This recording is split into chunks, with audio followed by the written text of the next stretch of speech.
Anyone who's ever done anything worth doing has dreamed big, failed mightily, and mostly started from humble beginnings. This is a podcast about such people.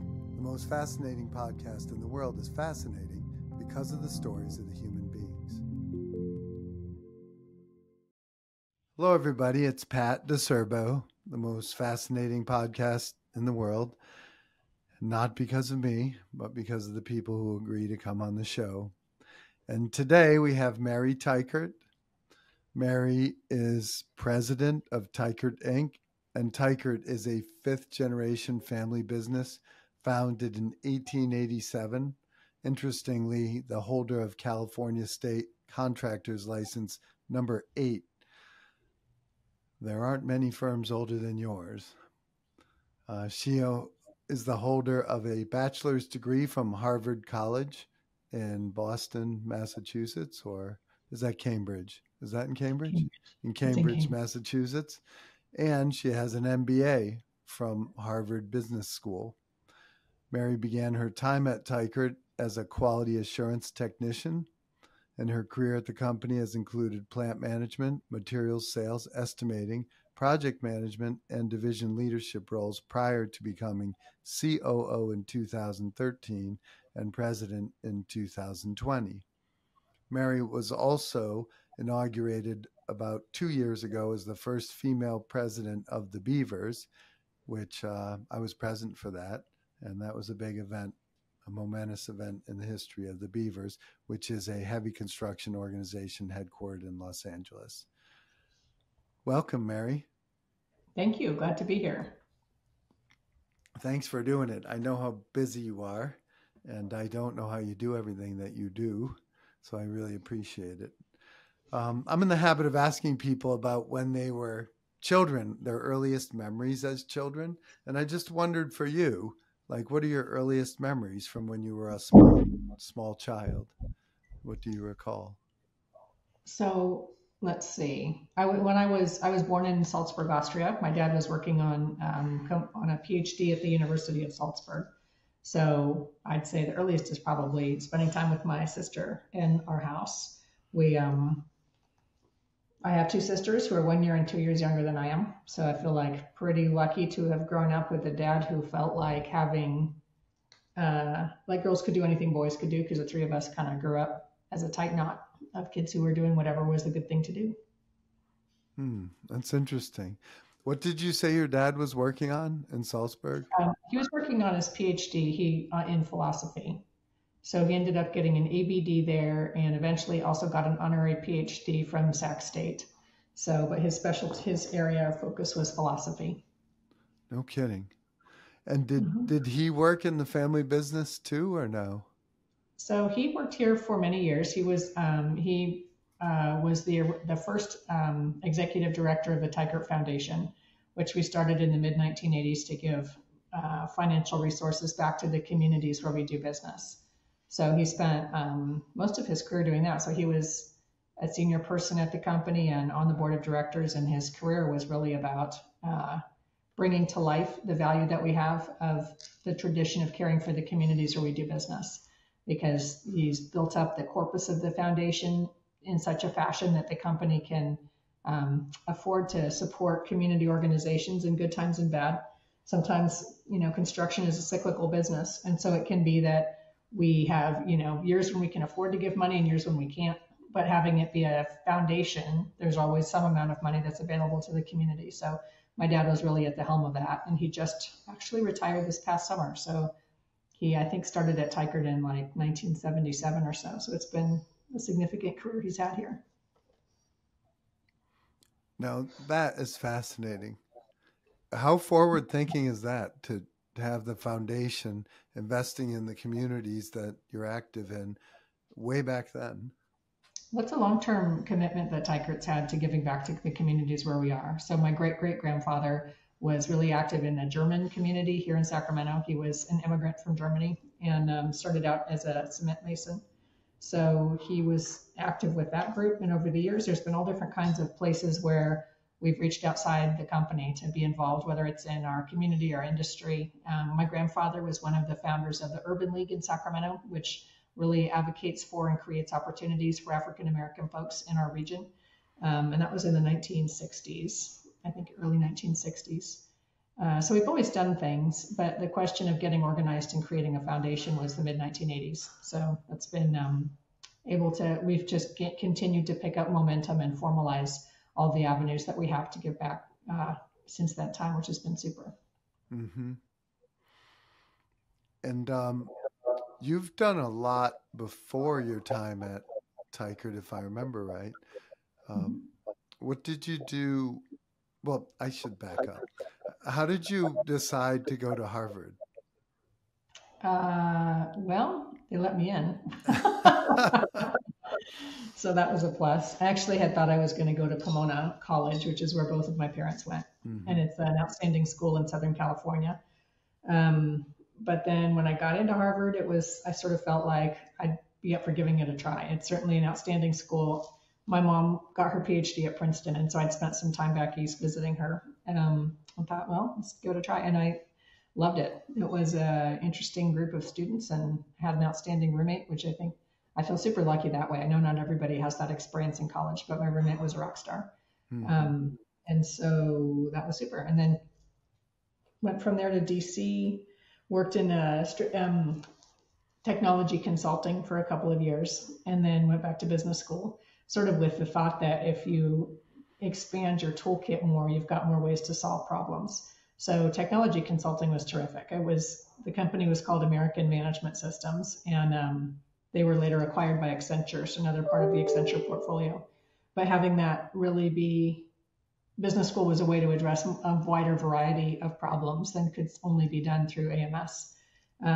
So went there for a couple of years and then came back to California and worked at Bain Strategy Consulting, which was fascinating. And I love strategy, so I'm super happy that I get to do that in my day job. And from there to Apple with a Bain alumnus who had started a company called Power School that actually worked in Sacramento. So, and it's funny because Power School still exists, and it's fun sometimes now logging in to see my kids' grades and their homework assignments on a Power School platform because its roots were in that little startup way back when. And then came to Teichert in 2004 when my uncle asked if I would be willing to come join up in the family business. But as you noted in my bio, I came here not really having a background in construction, and so I started at ground zero in quality assurance. I'd say ground zero because all the things we do start with quality. So it's really learning what does that constitute and what are all the things we do to meet customer specifications. And then I think I've had about 12 jobs since I've been at Teichert, working in plants and being a project engineer, working in takeoff, working in estimating. I worked in our precast division, ready mix division that we used to have. So I've been in a lot of operating jobs before getting to be chief operating officer in 2013, and then took it over as president in 2020. So about 2 weeks after the pandemic started. So that was exciting. It's like, everyone go home, don't shake hands. Mary's president, don't breathe on anybody, don't die. Everybody get out of the office. So it was a little bit in the wash, but it's been a great ride. I can't imagine. A lot of fun. Never a dull moment. So was there fair amount of conversation before your uncle asked you to come aboard, or was he? Well, we'd known each other over the years for sure, like ever since I was a kid. And then as I was kind of making my way at Bain, we'd periodically, if I was home for the holidays, we'd go have a glass of wine and talk about things that were going on at the company or what were some things that were interesting that I was learning at Bain. So really continuing to develop our relationship and understanding of each other as adults, in addition to, ever since I was a kid. So it was a total honor to be asked to come join up because we don't typically have a lot of family members here. I think it's so many people in our industry are in family businesses, and it's super because you all have some common heart for the business and some passion about its success in a way that's different than just a commercial enterprise. And by the same token, it's complicated for all the same reasons. So I think being able to figure out and navigate family business is non-trivial, but I was extremely flattered because we don't have a lot of family members here. Like for a lot of years, it's just been me and Judd and then my dad running the foundation. And then several years ago, my dad hired Heather Riggs, who's Judd's cousin, to be my dad's successor at the foundation. So now we once again have three family members, because it's great to have someone running the foundation that's also part of the family. Interesting. That was kind of what I was hoping for because my understanding was there were not a lot of family members at the company. No, I mean, I think we're very blessed to have a lot of career professionals in construction and materials and energy businesses um, who've chosen to make their home at Teichert, but their professional capabilities and interests is what got them to the spot they're in. So we're super happy that they're here, and don't ever want them to feel like they might be edged out by some uncle or cousin that needs a job. So having enough family members in it, because we're still a closely held corporation and our families stakeholder situation of being shareholders is important to the enterprise, and also having the folks running it be people who are passionate about construction and materials jobs is also part of the reason, or a centerpiece reason, that we've been here 137 years. Hmm. So we're super honored to have all the career professionals that are here.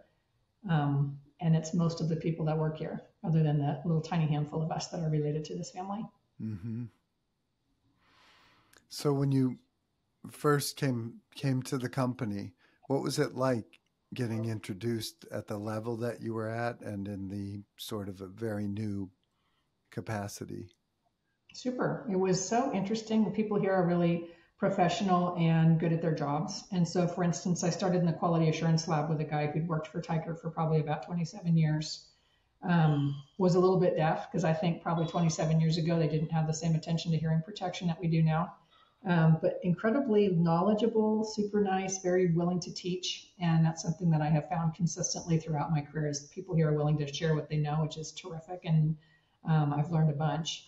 So QA was great, kind of had my rounds of assignments in terms of Teichert has one of the two largest quality assurance labs in California as of last report. And there are tasks to do every day with the routine inspection and assurance that we're actually producing materials to spec. And then there's also special projects where you've got a particular thing the salespeople find demand for. There's a particular project that needs a particular kind of focus. And so QA gives you a front row seat for a lot of that, for both what do customers need and why, and also what are the ways that Teichert serves customers, and how can we be a part of that in a fashion that really matters to them. And so it isn't just about providing quality products, because that's essential, but also it doesn't have to stop there. It can also be really understanding their issues and concerns, and what are the things that we can do to help address some of those and be part of it. So QA was terrific. And I'd say all the jobs I've had, I think probably initially I had a different last name. I was married at the time. And one of the things that was funny is it only took between 2 weeks and 2 months for people to figure out that my secret identity was I also was related to this family. So usually had gotten down the road enough with like my work ethic and set of questions that was a non-issue by the time it came up, which was super nice.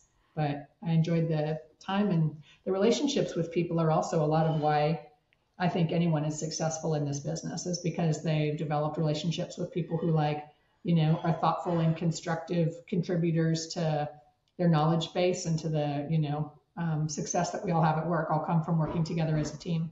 So being able to do that in a lot of different settings and understand, for instance, what is it that a QA person is bringing to the table, and what is it that someone in plant production brings, and what does a project engineer's job consist of, and what are some things the estimator can do to set a team up well for success. So just all the different contributions that are part of creating the outcomes that we get. I think we've got that perspective from being in so many settings. No doubt.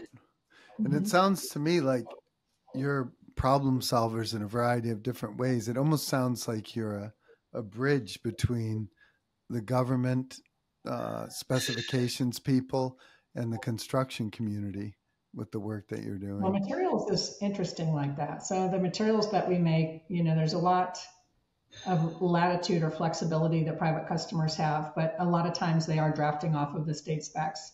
And so we do work a lot with, in our case, Caltrans, where we're California and Western Nevada. So the Nevada and California Departments of Transportation issue specifications that our materials groups work hard to meet in all different kinds of settings and make different kinds of products. And our private customers don't have to buy it that way, but they usually do because it's just as simple. But really the commitment and the ability to produce materials to those specifications is part of why we've been here so long as well, because ideally construction materials should be the least of a project manager's worries.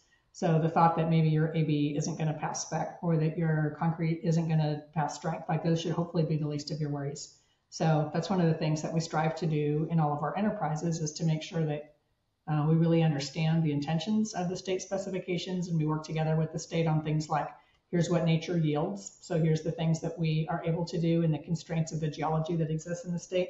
And what we come out with is something that's a really good product that's going to be able to stand up to it. So I guess to some degree it is a bridging function because it's working with the state on specs for materials, but it's all for the benefit of having the project not have to worry about it too much, at least on the materials side. Mm-hmm. But yeah, at this point, apparently we're the 8th largest sand and gravel producer in the country, which I think is a lot of because of other people buying each other. But in any case, we've been doing materials, I think, since the 1930s. And so we have a lot of construction materials that we provide in addition to construction and construction related services. Interesting. And we've talked a little bit about women in construction, women in heavy civil. What initiatives are you undertaking at this point that other people, in addition to me, may not know about, that are helping to bring women into heavy construction and materials? Well, one that's terrific is the Beavers Women in Heavy Civil Committee was formed a couple of years ago because the Beavers' general mission includes the education and development of our future construction workforce. And women historically haven't really been as participating in heavy civil. So, for instance, women in heavy civil is about 6% in operations. And so if you look and see, well, 6% of operations is women, 50% of the population is women, there's a lot of opportunity for all of us from a workforce development standpoint to make this industry one where women belong as well as men do. And so starting up that initiative inside the Beavers has been awesome because the Beavers is full of really outstanding heavy civil firms and leaders who can see the need for talent and are supportive of the excellent women that work at their companies as well as the industry. So trying to think how this fits in with the Beavers mission. We issue scholarships every year. So the Beavers has a significant charitable trust that supports and underwrites heavy civil scholarships. They've always been available to women, and women have always been eligible for those. But we increased sort of the messaging aspect by adding 3 that are specifically targeted for women in heavy civil, so that women that are coming through civil engineering or construction management programs are eligible for these scholarships. And then we've also got kind of the development opportunities or the networking opportunities that exist because the Beavers gather a couple of times a year for networking or awards, industry recognition. We're really good at recognizing people that have done great work for our industry. And so taking those opportunities to get together and talk about what are some innovative or interesting ways that women are working in the heavy civil industry, to hear from women leaders in the space or from men who are supportive or have interesting programs at their companies. So those kinds of things, I think the conversation is advancing the cause. So being able to say, let's all talk about it and let's all talk about how do we get the most capable people at our companies, and some of them are women. So it's not like affirmative action. There's no special intrinsic reason to have women, but there is a huge intrinsic reason to have smart people. And statistically speaking, many of them are not choosing heavy civil. So it's been a good program, Women in Heavy Civil there. We actually are in the midst of launching a LinkedIn page, and there will also be a page on the Beavers website for women in heavy civil. So more to come on that front in the next probably 3 to 6 months. And the state of California, another thing I'm involved with is the Department of Industrial Relations in California is working on how to get more women into the craft workforce. And so I talked about women in heavy civil operations being about 6%. Women in the craft workforce are about 1%. So actually women on job sites are uncommon in heavy civil. So one of the places that the DIR is working is trying to figure out what are the structural barriers for women working on a construction field operation job and how can we get after them. So for instance, one of the more creative programs was called the Erica Grants, which is makes $5,000 or $10,000 child care grants available to craft women so that they can work. And the interesting thing is they can be paid to a family member, like a sister or aunt that's taking care of the kids. I think one of the challenges of construction is that sometimes the job starts really early. So if you're working on a job site, it might be that you need to be there at 5 a.m. And so what daycare are you going to really be able to do that handles that? And then the next day you might be working at a different time. So it's not really well structured for historical daycare.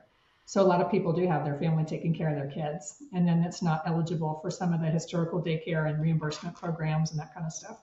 So that's a long way of saying I think the DIR's ERICA grants were pretty innovative in saying that we know the issue is that there still are more women than men that are raising the children or that are the primary caregiver. And so if we can figure out ways to address who's going to take care of the kids and have women feel like their kids have a safe option, it's going to increase women's ability to participate in the kind of work we do.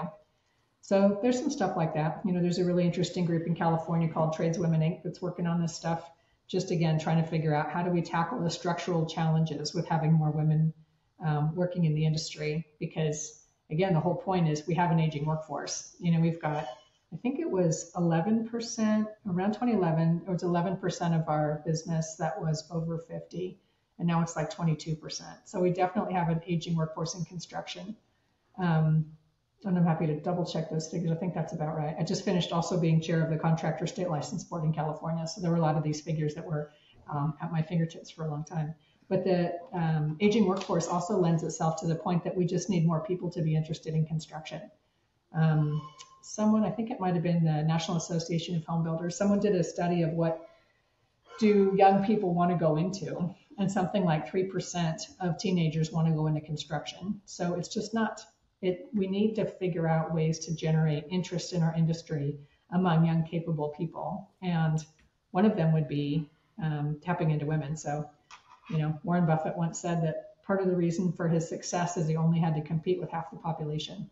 And so trying to get all the population interested in construction, I think can help us with some of that, the factor that we need more talented, capable people all the time. And let's figure out all the sources we can find for them. That's fascinating. How thoughtful you are about it and how you can remember the statistics. Uh, Pretty striking, really. That's the thing. So I have a personal story. Years ago, my brother worked for Turner in Boston, and we were riding the T, and I had a suit on, and he was dressed for work, which was boots and jeans, and I think he had a yellow vest on. And there was a pretty girl, and she was looking at me, and he commented on it, and he said the only reason she's looking at you is because you have a suit on, which may be true. And it really stuck with me though. Like he felt bad about like being in construction just because of that little moment. And Mm. I've often wondered like how many women might feel like I don't know, construction is work boots, and maybe I don't want to dress that way or whatever. And and a lot of people go into other jobs like because they think they're supposed to, and spend a lot of money on college when, and believe me, I'm a big fan of college, but I think there's a lot of people that would be better served in the trades or in an environment that wasn't like an office environment. So the work you're Well, doing, it's like transformational. well, it's interesting with people choosing to go into it because I think there's a lot of men and women who can't picture themselves in construction. But I Mm-hmm. think one of the places that we've worked at my company is trying to encourage the daughters of our existing workforce to think about it just the way their sons do. Mm. Because I think, Teichert, like many companies, is a lot of people's family business. And so we have a lot of people who've recommended this industry or this company to their son or their nephew or their brother. And so I think we have a huge amount of headway we could gain if those same people would recommend it to their daughter and their sister and their niece. Because the part of it is, to your point, not everybody wants to wake up early and get dirty. Mm. But those of us that like waking up and getting dirty, that's fine. And I don't think that's so much of a gender thing as an exposure thing. Because I think if you talk to like the women that do work in our industry, a significant percentage of us have families who are either in construction or farming, because it's one of those things where, as a prerequisite, you're already not concerned about being out in the elements or around yellow iron, or all the noise and dirt is kind of like part of the fun as opposed to a problem.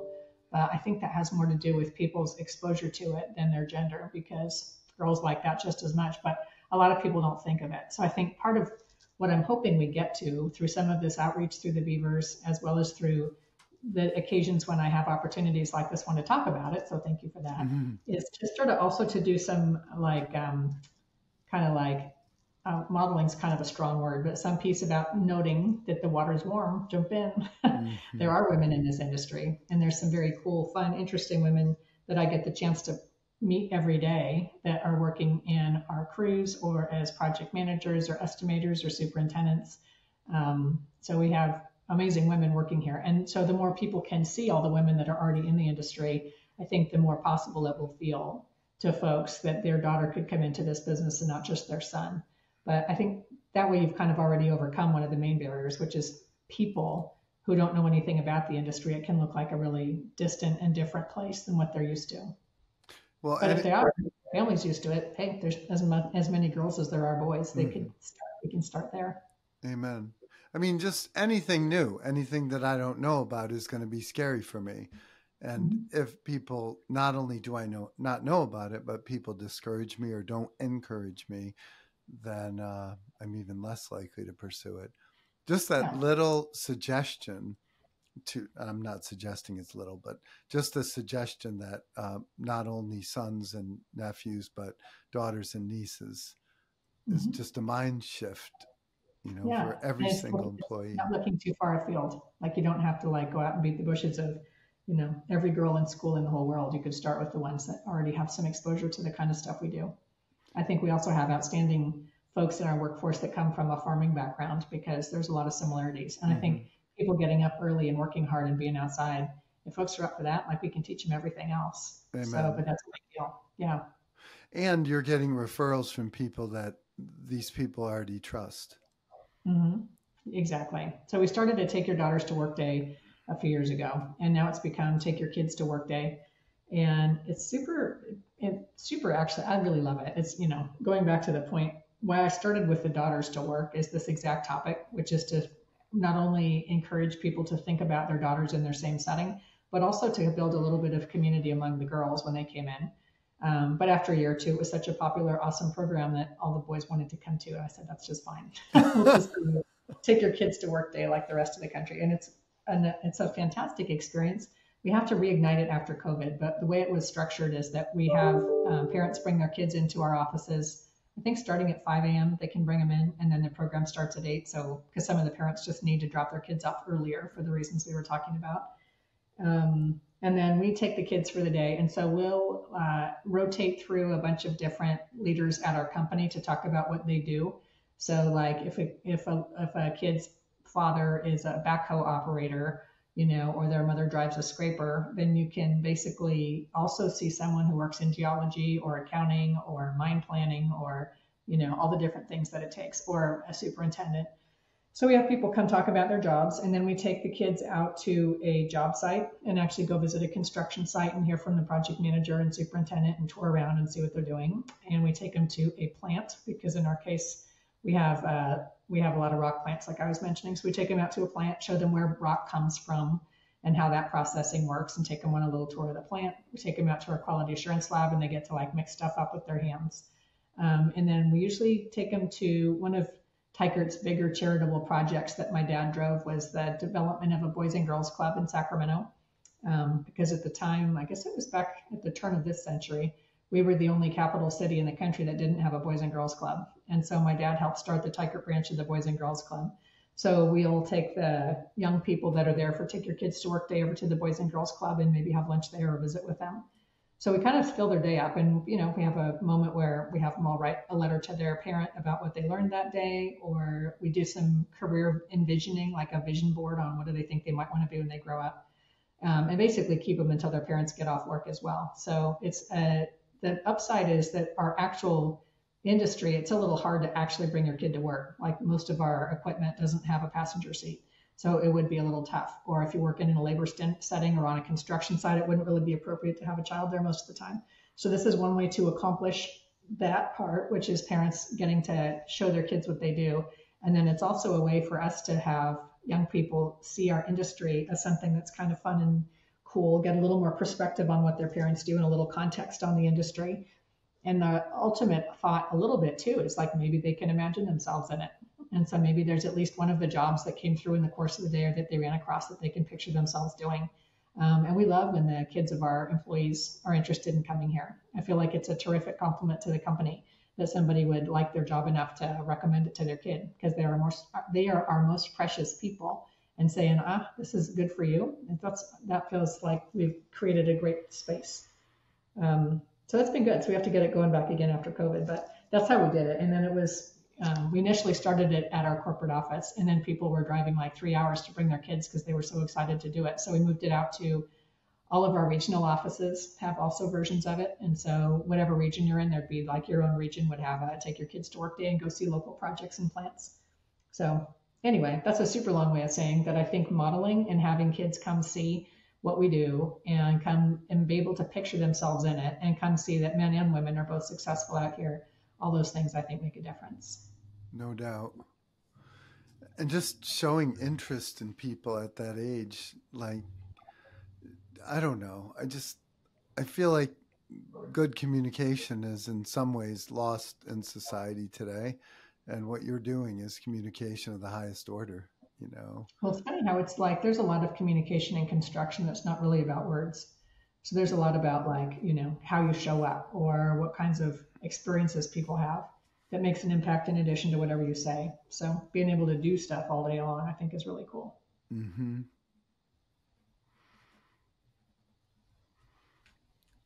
So we talked a little bit about AI and some of the interviews that you've done about AI. Where do you see the industry headed? As I hear AI talked about a lot, but I'm wondering from your perspective where you see the industry going and the gains that it will offer. Well, I guess I'd say for starters that there's a lot of people that know more about AI than I do. I think we're way on the adoption. Um, we're way in the middle of the adoption curve as opposed to the front edge. So from my standpoint, what I'm always trying to do is to at least stay aware enough of what the industry developments are that we can keep track, and to keep thinking about how is this going to affect us? Because, one of the things that's interesting about being such an old company is that we were, my great great grandfather was building carriage houses for horses because they had carriages in the late 1800s. And then thinking about transitioning to a highway contractor when there started being cars is interesting, and thinking that the state's infrastructure needs were changing and we were going to be a part of it.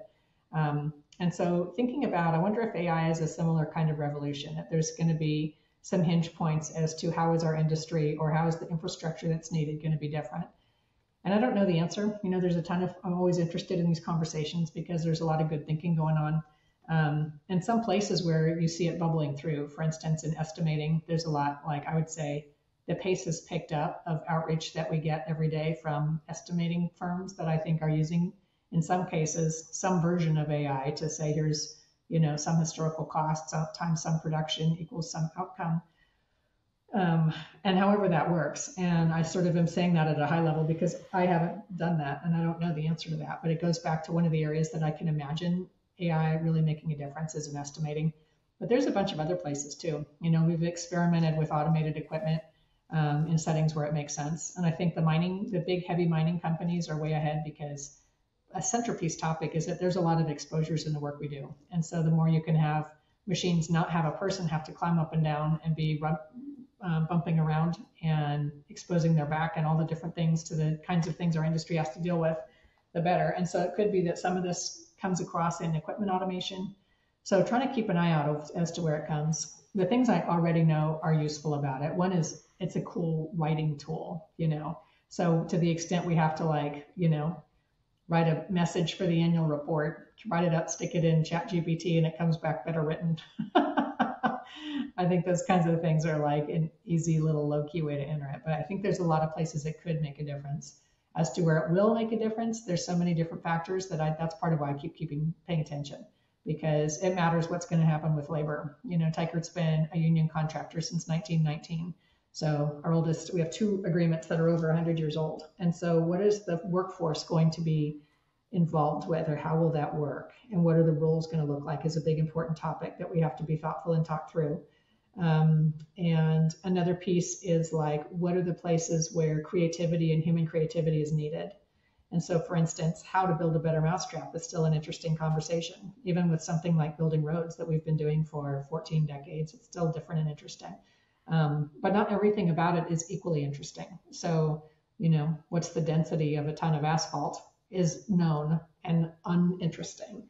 But what are the ways that we can do maintenance of traffic in a way that's different than how it was done before? That is interesting. So trying to figure out what are the places where a human being's going to be valued and have some leverage versus what stuff should we really leave to the machine because the machine can do it just as well and maybe faster or often faster.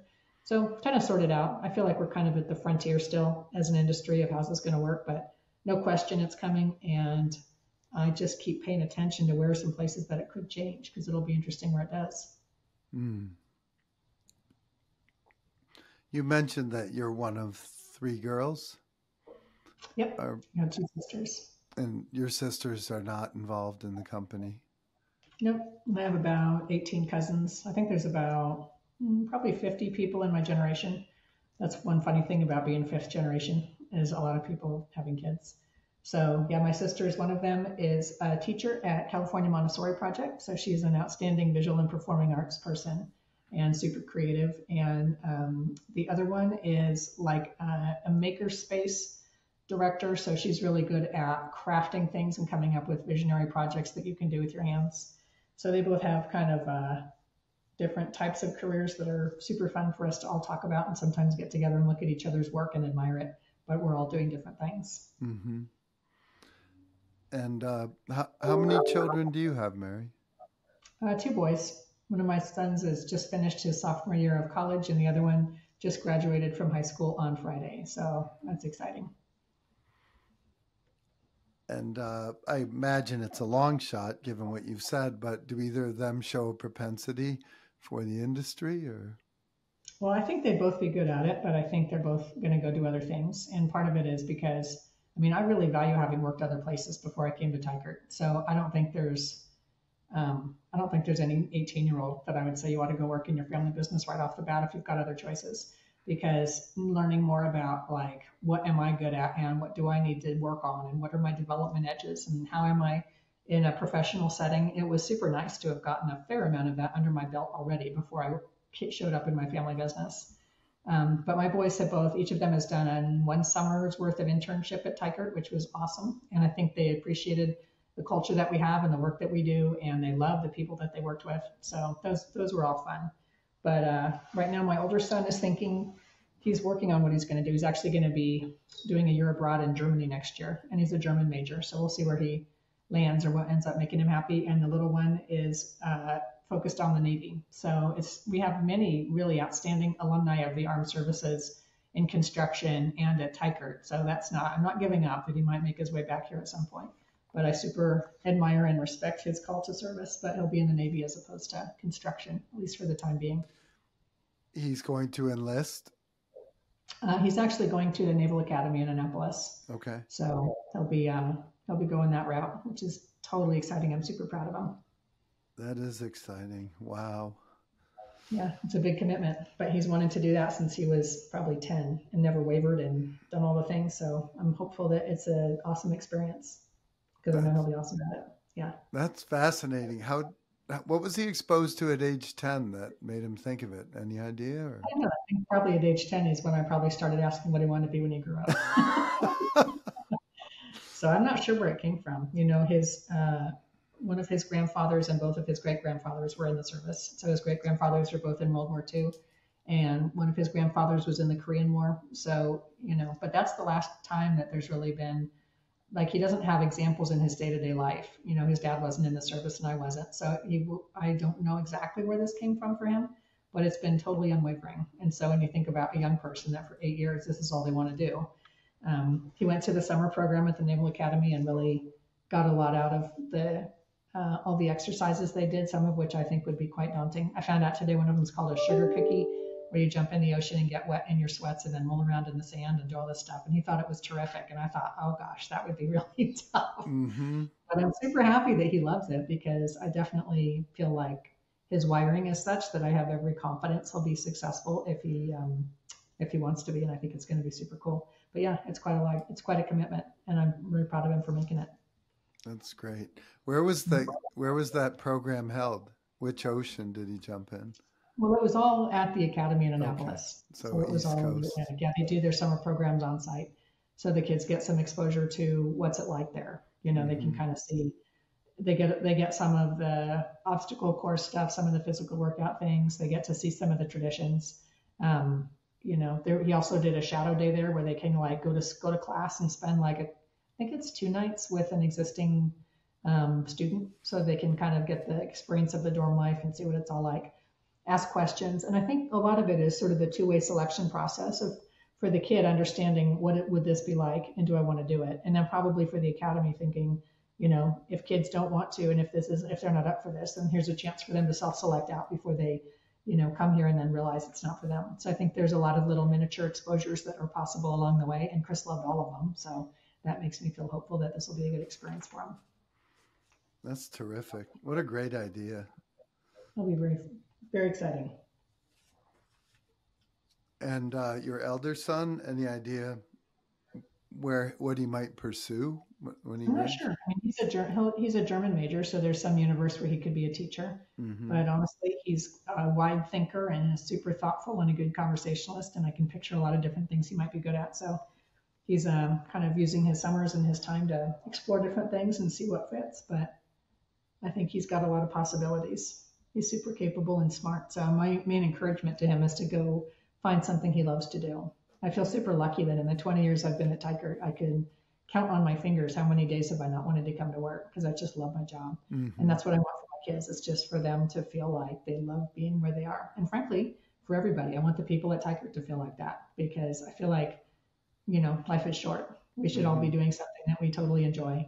I know for me, it makes me more productive and engaged because I really like it so much. And I care about the outcomes for the people that I work with. And all those things I think make me better at my job. So I think there's this really interesting connection between liking what you do and being good at it. Like I don't know too many miserable people that are great at their jobs and vice versa. So are people that are great at their jobs that hate them. I mean, somehow those things go together. So I really want them to find things that they love to do. Mm-hmm. It makes you wonder sometimes, where does it start? It's a chicken and the egg kind of question. Yeah. But you seem to be totally congruent with everything in your life. Like you have this really nice way of describing things, and let's fix the problem so it works for everyone. And, I love it. I love listening to you talk. And it just, Well, I do like having a platform where some of the stuff that matters to me are things I can work on, creating an awesome culture in a place where people love to work, or trying to figure out how to make our industry more hospitable for women in a place where women belong, I think is a big passion of mine. It's funny because it never used to be. I had sort of mentioned that my dad was always focused on how we could do all the same things the boys could do. And so I always grew up with that mentality and never thought that topics related to women were really of interest to me. But then when I got to be chief operating officer and was looking around at the ranks and realizing that there weren't any women in leadership roles in operations, and then if there was anyone that was ever going to do something about it, like there's no one in a better position to do it than me. And so that's kind of when I gathered them up and said, should we like have a group or do something, or do we just want to have lunch every once in a while and connect? And there was some interest for doing mentoring and development of women that are in the workforce, and also doing outreach to women who are not necessarily thinking about heavy civil, but maybe would be capable, awesome contributors. So we started a women in operations group at Teichert. I don't even know how long ago that was now. Probably 12 years ago. Started the women in operations group. And so now we do something quarterly. So we have had like brown bag lunches and heard from women from other companies and what their career paths have been like. Sometimes we do some kind of personal development type stuff. We've done golf clinics, like I sponsor golf clinics every summer where women in operations, and not just the women, but also the many amazing men who are our allies and who are supportive of the women that work with them, can all come out and learn how to play golf and then have lunch and maybe play a few holes, because it's funny in our industry how much golf there is. So I felt like this is one of the places where if people don't have the confidence and some super basic skills, then they're at a disadvantage. And then we do like a welcoming thing for the interns in the summer. So kind of just a few things, but depending on people's interests and availability, recognizing that what we all have to do is be good at our day jobs. And so if we're not good at our day jobs, there is no point in doing any of the rest of this. But if we have super awesome, capable women, let's get together and, talk about what kind of additional development or mentoring or outreach we can do together. So I like having the platform to be able to make those assessments and be part of the solution for them. I like the way you preface everything by saying the capabilities have to be there first, because like I'm going to have someone on this program in a week, and a very, very senior person in a public, or not a public company, but a Fortune 50 company. And there's going to be some conversation about gender and race, and she's going to take it on. And she's super capable. And one of the problems that she has is some people think she's where she is for the wrong reasons. And it's really troubling. And I just feel like the capabilities are a really important thing to talk about. Yep, that's important. And it's important for us to talk about. I feel like there isn't a benefit to anybody to recruiting or developing women that are not up for it, because Mm-hmm. then the job's not getting done the way it should. And people assign that responsibility to gender, which is unfortunate. But really, we all need people to just be good at their jobs. And that's the thing, too, with women. Like, there's no reason to think people would get any place just from their gender. They have to be good at things. We have to be good at things. We do have to be good at things. But then the other part of it, to the comment you just made, is I also have encouraged women at various moments to just really also focus on whose opinion they care about. Mm. I had a super interesting conversation with one of our foremen who called me up at one point to say he had just promoted a woman on his crew to be a blade hand, and she was declining the pickup truck that came with the promotion because she was worried about what people would say about how did she get it. Mm. And I asked, does everybody else have a pickup truck? And sure enough, all the people in that position have pickup trucks. I'm like, well, then she should definitely take the pickup truck, and also tell her to think about whose opinion she really cares about, because I bet her family is so proud of her, and you're so proud of her, and all her friends are so pleased with her accomplishments, and she's earned it. So the fact that there's going to be jerks in the world, you got to set that to the side and say, whose opinion do you really care about? And I bet all of those people are super proud of her pickup truck. So that's the other thing too, is there's going to be whatever there's going to be in terms of noise in the world, but deciding whose opinion you really care about. And I wish I could remember, like there was some article I was reading or speaker I was listening to that said you should like make a 1 by 1 inch, maybe it was Brene Brown. You should make a 1 by 1 inch square of paper and write on that all the people whose opinions you are totally going to take to heart. So, really being focused on, let me do things that I know are really exciting and constructive, like get the pickup truck that goes with my job, and set aside the opinions of people who don't matter. I love it. And there's so much, like Brene Brown is so good at talking about guilt and shame, and it's across the board. I mean, you could argue that women feel more shame than men. I don't know, but like in a male-dominated industry, I could see why, people might say, meaning the woman might say, "I'm not comfortable taking the truck," but that's just it's a road to nowhere. Mm-hmm. Yeah, it's not really, it's giving too much power to people who really don't know anything. Right. And she So, deserved it. That yeah, so as you eloquently pointed yeah, out. she did. Yeah. Um, so are you the kind of person that thinks about retirement ever, or will you work as long as possible? Or, I mean, you Oh, I seem think like you're having so much fun to me.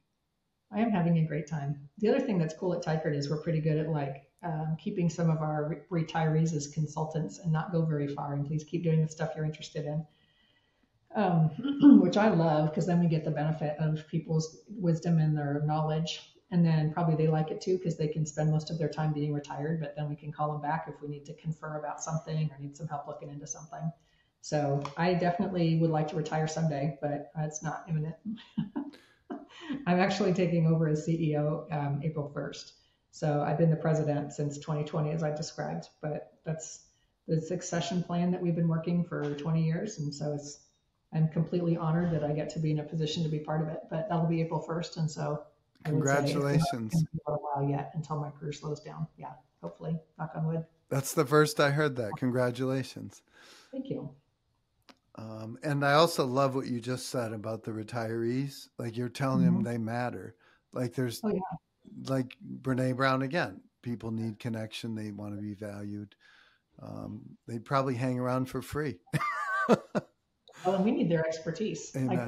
their ability to. I mean, the funny thing with construction, some stuff does change, and we sometimes get new tools, but there's a lot that doesn't, Mm, about the basic physics of the world and also human behavior and also the kinds of things that constitute changes or whatever. So it's nice to have a resource of people who've seen a lot and who maybe have the time to be a second set of eyes on a bid or a project and give us the benefit of their wisdom. So that's been pretty cool. hmm Well, this has been great. Is there anything I'm leaving out or anything you might like to say or ask me as we think about sort of wrapping up? I think we've covered a lot of ground, like significantly more ground than most things I ever talk about, including my kids, which I appreciate it because I always love bragging about my children. But no, I think I'm in good shape, Pat, and I really appreciate it. I'm honored to be on your podcast. Thank Oh, you for asking. you're too kind. Thank you. Very nice. I have one last thing that I Mhm. typically ask. Um, they tell me, I've been told, the most important punctuation is the hyphen. And the reason is because it's between your date of birth and your date of death. So if we were 100 years from now and we were describing Mary Teichert, what would you want people to know about you? Hmm. Well, I think a centerpiece thing would be I'd like them to know that I have two amazing kids. So that matters to me all the time. And then to the degree I'm able to have a positive influence on my company and my industry, I feel super proud and honored to be able to do that. So those are like probably the components of my universe that I like to make a difference to. Maybe a few others, but those are the biggest ones. If Tiger comes out better than when I came in, and if my kids turn out to be the constructive, awesome people that they are on track to be, then I will be completely content. Amen. Well, you're, in my mind, you're super impressive. I love the fact that I know you, and I'm Oh, honored that you came on this podcast. And well, thank thanks. you.